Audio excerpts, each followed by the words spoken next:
Jelajahi cara baru mendapatkan informasi. Download Metro TV Extend sekarang. Gara-gara kedatangan Prabowo Subianto, internal di PSI belakangan bergejolak. Salah satu kadernya yang terafiliasi dengan relawan Ganjar Pranowo, yakni Guntur Romli, memilih mengundurkan diri. Apa yang sesungguhnya terjadi? Benarkah ancang-ancang PSI yang ingin merapat ke Prabowo tak sepenuhnya didukung kader secara bulat? Kita akan mengulasnya bersama Wasekjen PSI Dede Prayudi, mantan politisi PSI Guntur Romli, dan Direktur Eksekutif Parameter Politik Indonesia Adi Prayitno. Selamat malam Mas Guntur, Mas Uki, dan Mas Adi. Selamat malam. Selamat malam, Mas. Terima kasih Baik, sudah diundang. saya mungkin ke Mas Guntur terlebih dahulu ya. Saya garis bawahi di sini. Alasan Anda yang sebenarnya meninggalkan PSI ada dua. Yang pertama, kehadiran Prabowo di DPP PSI beberapa waktu lalu, dan tondo-tondo koalisi PSI dengan Prabowo. Ini kan masih tondo-tondo ya, Mas Guntur. Kenapa sudah memutuskan untuk keluar? Kan belum declare secara resmi. Ya, tondo-tondo itu bahasa halus, bahasa yang juga dipakai oleh Grace untuk menunjukkan sinyal-sinyal kerjasama dengan Pak Prabowo dengan Gerindra terkait kerjasama PSI di Pilpres dan Pileg 2024. Namun informasi yang saya dengar dari dalam itu sudah deal itu kerjasama itu. Tinggal waktu aja mengumumkan. Perlu proses untuk menenangkan kader, kemudian menenangkan pengurus yang masih sampai saat ini mayoritas pendukung Ganjar di PSI. Nah, jadi itu bukan hanya katakanlah sinyal saja, kami sudah ada itu kesepakatan deal untuk kerjasama politik di Pilpres dan Pileg 2024 itu Mas. Oke, saya konfirmasi dulu nih ke Mas Uki. Betul begitu, Mas Uki, apa yang disampaikan oleh Mas Guntur ini bahwa bukan hanya sinyal tetapi sudah deal, hanya tinggal menunggu waktu? Enggak. Mungkin Mas Guntur Romli, senior saya di PSI saat itu ya, mentor saya juga, menginterpretasikannya seperti itu atau mendengarnya seperti itu. Tapi dapat saya pastikan bahwa untuk saat ini ya, apa yang terjadi yaitu hanya sebatas silaturahmi saja. Itu ya. Dan silaturahmi ini nafasnya adalah nafas persatuan. Saya ingat apa yang dibicarakan di dalam ketika pertemuan tertutup itu berlangsung.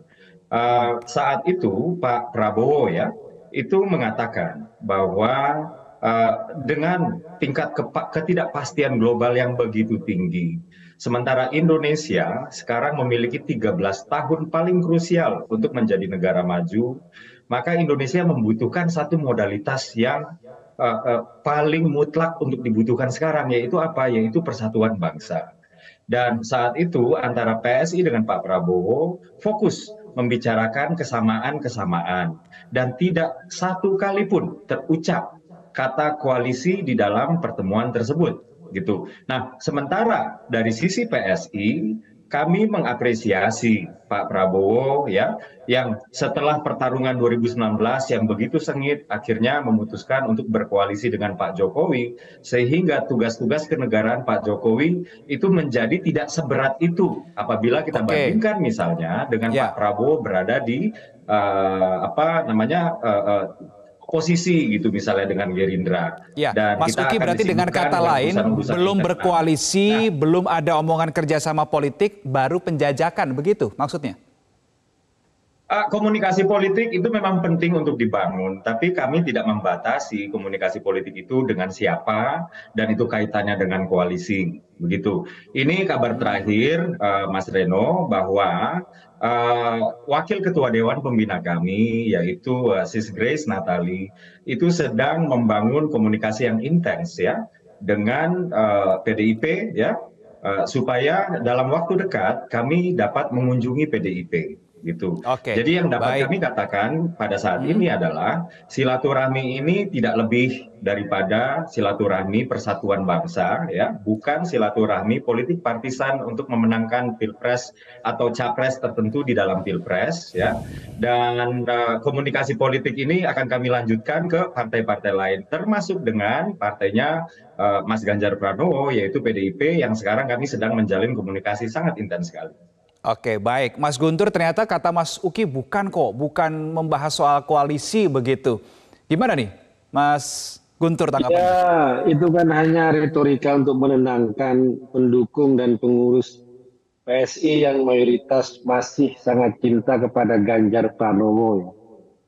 Tapi kalau kita memikirkan dengan akal sehat, segala alasan itu sebenarnya tertolak.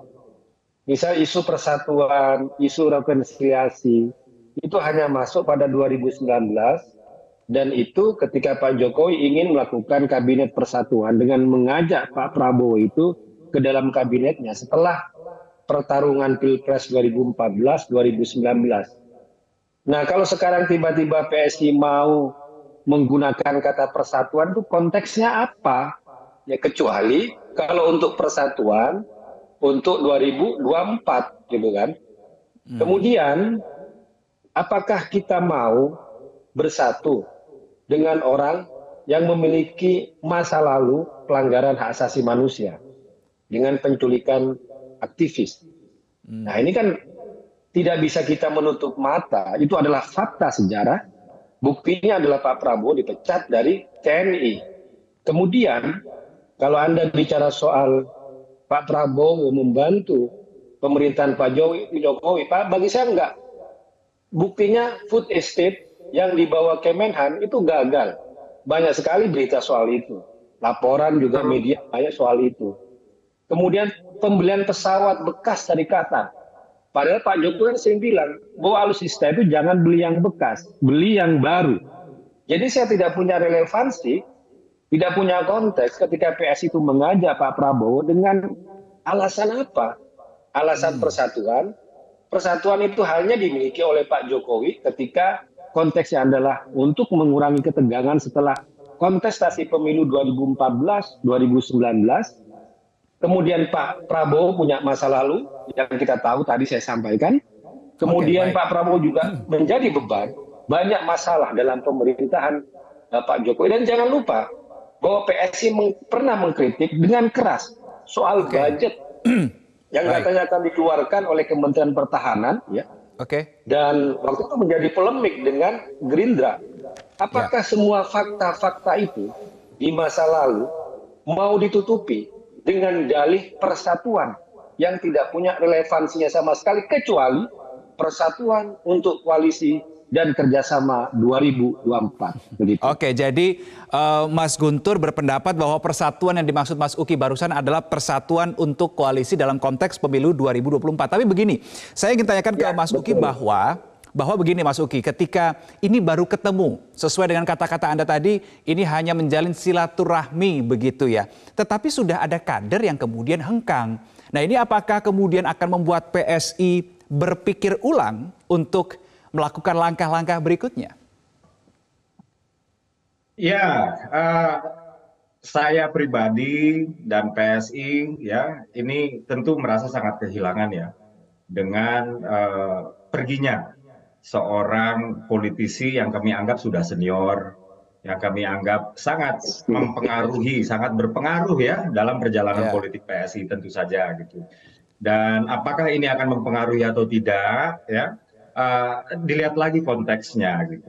Kalau konteksnya hanyalah soal silaturahmi biasa gitu, apalagi kemudian di dalam silaturahmi ini juga tidak membahas satu kata pun ya yang keluar tentang koalisi gitu, tentu kami melakukan komunikasi-komunikasi juga dengan kader-kader kami di bawah. Kami juga tetap keluar melakukan komunikasi-komunikasi politik dengan partai-partai lain juga gitu. Sementara PSI, kalau saya boleh membuka sedikit ya rahasia dapur PSI sekarang, ini sebenarnya fokusnya untuk pileg. gitu, bukan untuk kerja-kerja pilpres. Sebenarnya seperti itu. Dan apabila silaturahmi ini kemudian dianggap sebagai bentuk dukungan kepada Pak Prabowo, saya pikir ini adalah lompatan kesimpulan yang terlalu jauh. Karena siapapun yang mau bersilaturahmi ke kantor kita, tentu kan kita harus membuka pintu selebar-lebarnya dengan tangan terbuka, sambutannya hangat. Dan ini nggak hanya berlaku berseberangan pada saat 2019 ya, Mas Uki? Gimana? Ulang lagi? Harus membuka pintu seluas-luasnya, selebar-lebarnya meskipun berseberangan pada saat pemilu 2019. Oh ya, sentimen politik di 2019 ya, tentu berbeda dengan 2024. Apalagi semenjak 2019 selesai pemilu, Pak Prabowo itu sudah bergabung ke koalisi Pak Jokowi dan kami menghormati itu.